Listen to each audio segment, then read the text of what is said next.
This is the 217 Recovery Podcast with Corey Winfield. All right.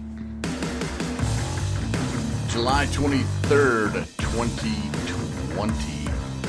This is the 217 Recovery Podcast, and my name is Corey Winfield. Joining me is Marnie Liston. Marnie, how are you today? I am great. How are you? So? I don't know. We're supposed to have Stephanie Brown from her podcast on today, and I don't know. Maybe she got busy. We picked today. It's Thursday, and told her to hit me up, and she didn't, so... Maybe she listened to some of the podcasts and were like, I don't know if I want to be all about that kind of recovery. I don't know. I probably wouldn't be the first person I had skirt away, but, we will get her on eventually, I'm sure. She's more than welcome to come on the podcast, and we'll set her up. But one thing's been driving me nuts about the podcast is what, to me, sounds like a huge echo coming from my microphone. And I put it on a different setting today, so I don't know if that's going to make it any better or if it maybe makes it worse, but... We'll find out. Yeah, I had to order a new one. It said it should be here tomorrow, so... we shall see. Now, the other day, I don't remember if I talked about it or not, but it was about when I talked to people about 217 recovery and, us moving forward, and they just... don't get it, they don't understand about recovery. Did I talk about that? Yeah. Okay. Mm-hmm. Yeah, that's still bothering me. You said it's hard for you sometimes trying to explain what it is we actually do. Mm-hmm. And you get stuck trying to explain it to people that aren't in recovery. Yeah, because for them, it's just they don't... And it's not their fault that they don't understand, but I can sense it even over the phone. Like one of those people.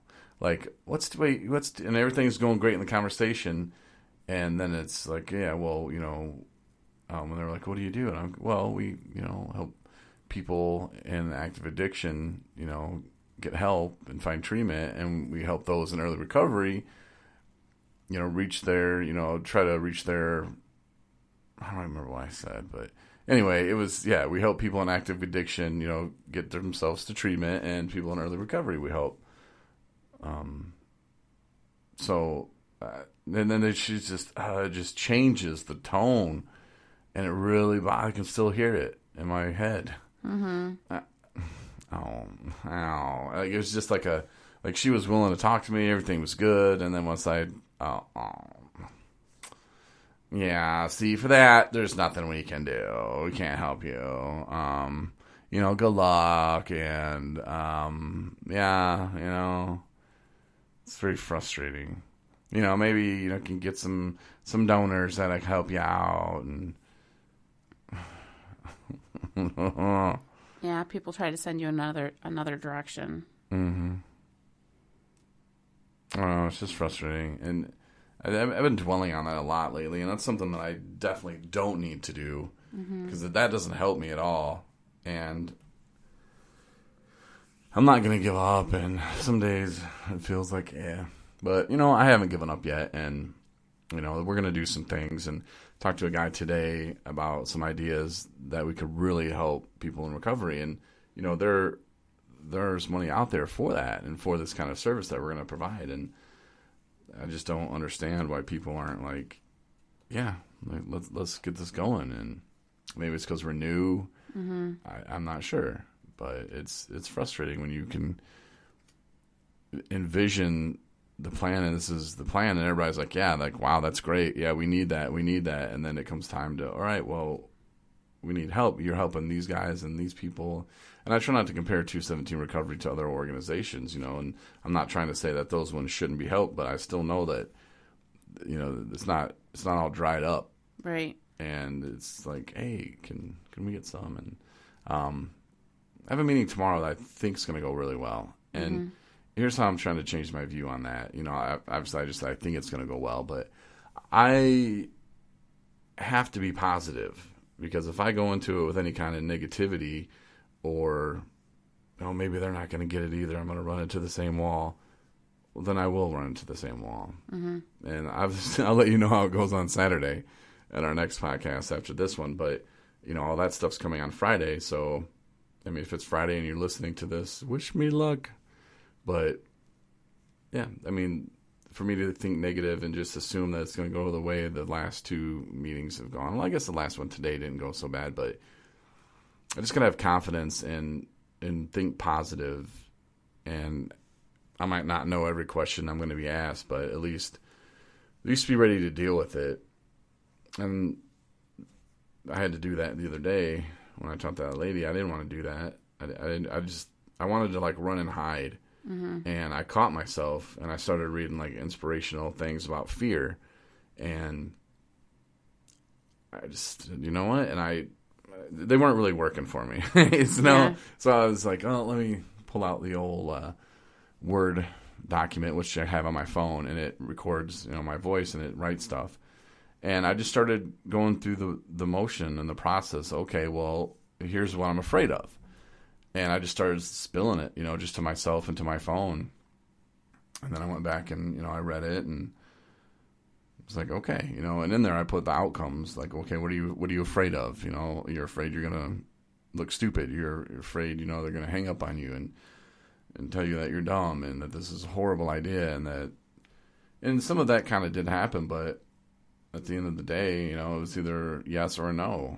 Mm-hmm. And I'm still here, right. But I had been kind of dreading it for 2 days straight, and that worrying wasn't helping. And one of the motivational things that I did read, it said something like that, worrying never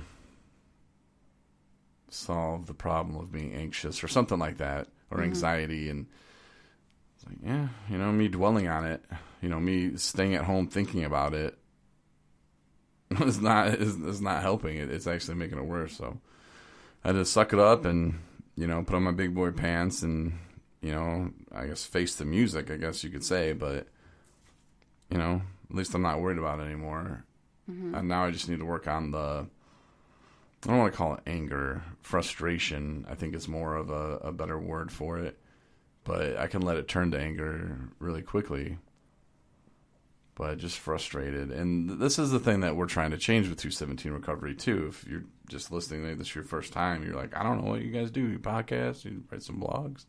Yeah, we do that, too. But, we really want to change how people view us in recovery. We don't need to hide anymore. This is something that we kind of feel as a group. And we don't want to be looked at in movies as the guy that, oh yeah, he's so bad, and no, let's change that. Let's have a happy family welcoming a guy who's in recovery out of treatment. Doesn't have to be all gloom and doom. And we want to change that. We really do. How people talk about us and the words they use really make an impact. Mm-hmm. Oh, substance abuse. He has a substance abuse disorder. No, and I change that when I see it on applications. I filled one out for the college the other day, and it said, do you have a substance abuse problem? And I changed it, and I said, no, I had a substance use disorder, and I'm 19 months clean, and, things are going great. Really like to get back in school. So, and I hear the NFL, they talk about it too. Oh, so-and-so, he's had a substance abuse. So let's call it what it is, and it's the beer companies and the alcohol companies. They're the ones that, oh, well, he's abusing it. Mm-hmm. And they're the ones that came up with that term, and I'd prefer not to be looked at that way. Same thing with suicide. We talked briefly the other day that suicide rates were up. They don't like for us to say, oh, they committed suicide. Yeah. Because you commit armed robbery, you commit felonies, you commit things like that, they take their own life, and I've heard some people call it they suicided. Yeah. Actually, that is a term that you're supposed to use. Yeah. Just don't say committed. Right. Suicide. Oh, they committed suicide. Mm-hmm. They I know it sounds funny, but it is what they say. It's proper now. Mm-hmm. So the same way, you know, we look at, you know, the recovery, and, you know, I'm not an alcoholic. And some people might, well, yeah, you are. You're going to be an alcoholic the rest of your life. Man. I look at it like I'm in recovery. Because for me, that gives me hope. That gives me a chance. That gives me something that I can look at and go, damn right I am. I changed my life. Mm-hmm. I'm living a good life now. Yeah. And I don't have to drink, and I deal with my problems, even if it takes me a few days. Yeah, I always try to use I'm a person in recovery.